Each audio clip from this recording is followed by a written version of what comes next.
Good afternoon, Cigar Review 89. Kristoff Corojo Limitada.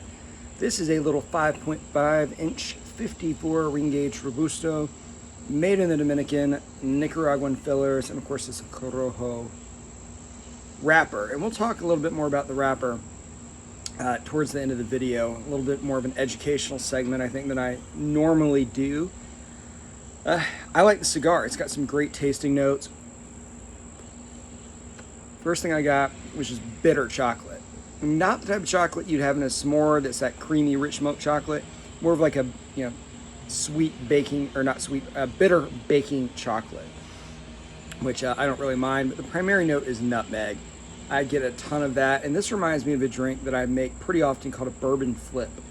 If you've never had a bourbon flip, it's essentially a couple shots of bourbon, a raw egg, and some simple syrup, all shaken up a lot with ice, and then topped with a bunch of nutmeg.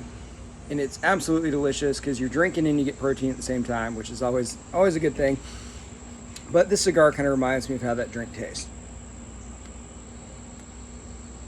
It's always, when I evaluate cigars, how's it burn, how's it taste, how's it draw. I mean, it's burning perfectly. It tastes great. Although it is a little bit bitter. And the draw is the only thing where it might be a little bit tight. Especially towards the beginning of the cigar, it was a little tight, but now it's loosened up. And I probably could have cut that maybe another 1/16 of an inch on the end. But overall, it's drawing fine. I do like it. It's not one of Kristoff's best cigars, and their brand I love. I am kind of biased towards them, but I call it how I see it, and I don't think this is one of their best cigars. That being said, if I was to use the test of if someone showed up at my house with a cigar and said, here's a cigar for you, I'd be pleased. Now, I wouldn't be pleased like if they gave me, some other cigars, but I think, oh, sweet, they gave me a pretty good quality cigar.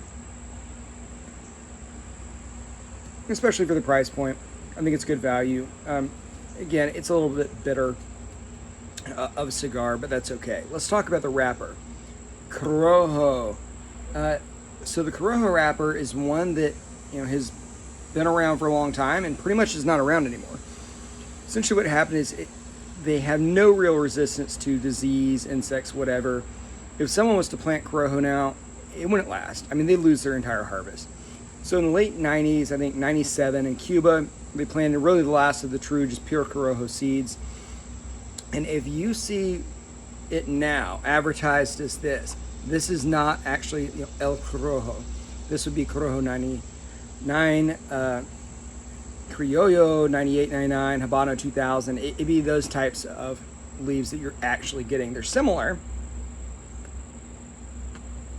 but they're not the real thing. They're just crosses. And the Corojo, it was super famous. I mean, it was the one that Castro loved, JFK loved, a lot of people loved. They made famous cigars like the Cohiba Esplendada, or whatever it was called. Some really, really famous cigars use this wrapper. Now, wrapper matters, right? A lot of people will say that the wrapper's not that important. Yes, it is. It's 5 to 8% of the actual structural body of a cigar, depending on the gauge. Could be more, could be less. But it matters. It's a big contributor to the taste of it. So, that's a little bit of education on the wrapper. Whenever you see Corojo, it's not. It's a blend. It's a hybrid. And now it's really just grown in Honduras and in Kentucky here in the U.S. It was previously grown very, very heavily in Cuba, but of course, it gets wiped out by any sort of pestilence that you might have. So it wasn't profitable, right? People wouldn't grow it because they were losing half or all of their crops. In my first probably 15 videos that I did focus a lot more on education. I talked about different types of tobacco leaves. I talked about blending, about what can cause cigars, not to burn well, not to burn evenly. Things like nitrogen in the soil, things like not being properly fermented. There's a wealth of stuff like that.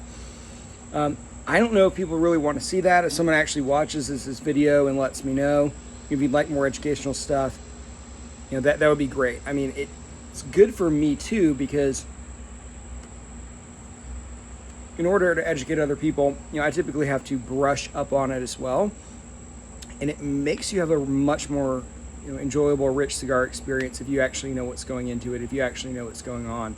Right? These aren't cigarettes. They're not being, produced by the millions and millions and millions, just being stamped out by a machine. They are hand-rolled, premium products. And it's nice to know what went into it. So if you are interested in learning a little bit more, I'm particularly passionate about things like Ligero, right? Corona, the leaves that go into it and make up the cigar. I'm also passionate about talking about things like strength versus body, because they're not the same thing at all. I do enjoy kind of the chemistry of cigars. So if that's something you want to learn more about, definitely shout out in the video, and I can kind of revert back to that when it makes sense. And it doesn't always make sense, right? Some cigars are very straightforward. There's nothing to talk about. But that is cigar review 89, the Kristoff Corojo Limitada. I'd go with this kind of a soft buy rating. I'm not super pleased with it. It's probably not one I would buy again. And the reason for that is simply because I smoke tons and tons and tons of cigars, and I want to review as many as possible.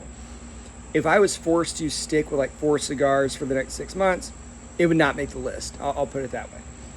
So as always, thank you for watching. Please give me feedback, especially on if you want to see more educational content.